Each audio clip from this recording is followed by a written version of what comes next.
اے پیغمبر،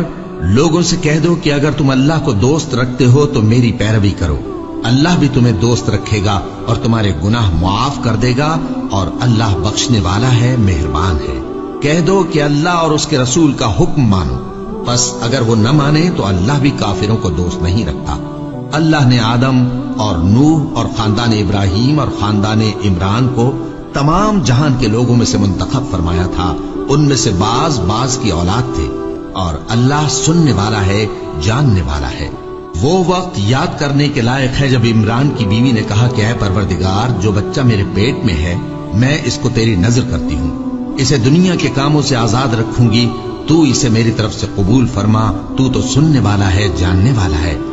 پھر جب ان کے یہاں بچہ پیدا ہوا تو کہنے لگی کہ پروردگار، میرے تو لڑکی ہوئی ہے، جبکہ اللہ خوب جانتا تھا جو ان کے یہاں ولادت ہوئی تھی، اور نہ ہوتا لڑکا مانند اس لڑکی کے۔ اور کہنے لگی میں نے اس کا نام مریم رکھا ہے، اور میں اس کو اور اس کی اولاد کو شیطان مردود سے تیری پناہ میں دیتی ہوں۔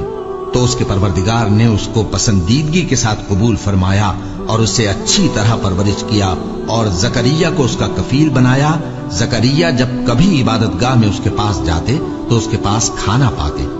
یہ کیفیت دیکھ کر ایک دن مریم سے پوچھنے لگے کہ مریم، یہ کھانا تمہارے پاس کہاں سے آتا ہے؟ وہ بولی کہ اللہ کے ہاں سے آتا ہے،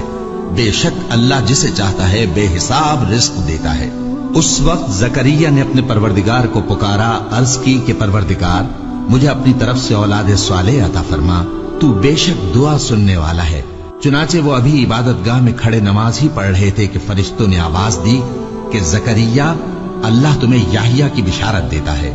جو کلمۃ اللہ یعنی عیسیٰ کی تصدیق کریں گے اور سردار ہوں گے، اور عورتوں سے رغبت نہ رکھنے والے، اور ایک پیغمبر یعنی نیکوکاروں میں ہوں گے۔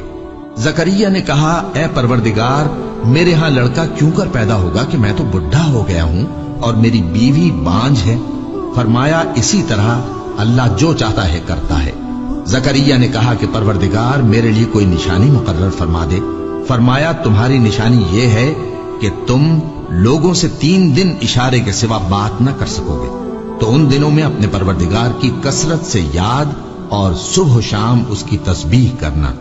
اور جب فرشتوں نے مریم سے کہا کہ مریم، اللہ نے تم کو برگزیدہ کیا ہے اور تمہیں پاک بنایا ہے اور دنیا جہان کی عورتوں میں سے تم کو منتخب کیا ہے، اے مریم اپنے پروردگار کی فرما برداری کرنا اور سجدہ کرنا اور رکوع کرنے والوں کے ساتھ رکوع کرنا۔ اے نبی، یہ باتیں اخبار غیب میں سے ہیں جو ہم تمہارے پاس بھیجتے ہیں۔ اور جب وہ لوگ اپنے قلم بطور قرعہ ڈال رہے تھے کہ مریم کا کفیل کون بنے، تو تم ان کے پاس نہیں تھے، اور نہ اس وقت ہی ان کے پاس تھے جب وہ آپس میں جھگڑ رہے تھے۔ وہ وقت بھی یاد کرنے کے لائق ہے جب فرشتوں نے مریم سے کہا کہ مریم، اللہ تم کو اپنی طرف سے ایک کلمے کی بشارت دیتا ہے جس کا نام مسیح اور مشہور عیسیٰ ابن مریم ہوگا، اور جو دنیا اور آخرت میں آبرو مند اور مقربین میں سے ہوگا،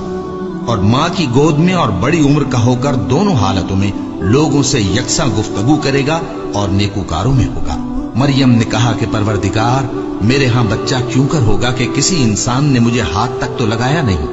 فرمایا کہ اللہ اسی طرح جو چاہتا ہے پیدا کرتا ہے، جب وہ کوئی کام کرنا چاہتا ہے تو ارشاد فرما دیتا ہے کہ ہو جا، تو وہ ہو جاتا ہے۔ اور وہ اسے کتاب و حکمت اور تورات اور انجیل کا علم عطا کرے گا، اور عیسیٰ بنی اسرائیل کی طرف پیغمبر ہو کر جائیں گے اور کہیں گے کہ میں تمہارے پاس تمہارے پروردگار کی طرف سے نشانی لے کر آیا ہوں،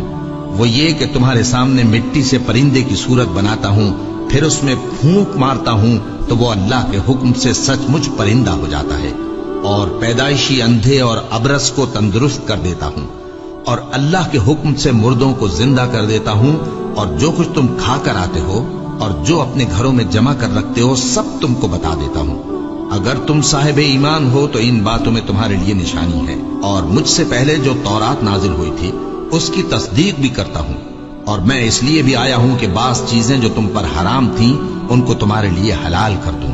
اور میں تو تمہارے پروردگار کی طرف سے نشانی لے کر آیا ہوں، تو اللہ سے ڈرو اور میرا کہا مانو۔ کچھ شک نہیں کہ اللہ ہی میرا اور تمہارا پروردگار ہے، تو اسی کی عبادت کرو،